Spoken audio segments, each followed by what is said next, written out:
గద్ద పక్షి జీవితంలో ఒక ముఖ్యమైన దశ వస్తుంది, సుమారు 40 సంవత్సరాల వయసులో.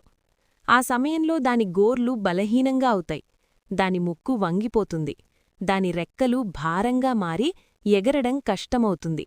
అప్పుడు గద్దకు 2 మార్గాలు మాత్రమే ఉంటాయి: చచ్చిపోవడం లేక తనను తాను మార్చుకోవడం. గద్ద రెండో మార్గాన్ని ఎంచుకుంటుంది. అది ఒక ఎత్తైన కొండపైకి వెళ్లి తన పాత ముక్కును రాయికి కొట్టి విరగదీస్తుంది. కొత్త ముక్కు పెరిగే వరకు ఎదురుచూస్తుంది. తర్వాత ఆ కొత్త ముక్కుతో పాత గోర్లను తీసేస్తుంది. తర్వాత పాత రెక్కలను కూడా తొలగిస్తుంది. ఈ మొత్తం ప్రక్రియ చాలా బాధతో కూడినది. దాదాపు 5 నెలలు పడుతుంది. కాని తర్వాత అది మళ్లీ కొత్తగా పుడుతుంది. గద్ద మంట మరో 30 సంవత్సరాలు బలంగా జీవిస్తుంది. నీతి: జీవితంలో ఎదగాలంటే కొన్నిసార్లు పాత అలవాట్లు, భయాలు, కంఫర్ట్ జోన్ వదిలేయాలి. కష్టం లేకుండా మార్పు రాదు.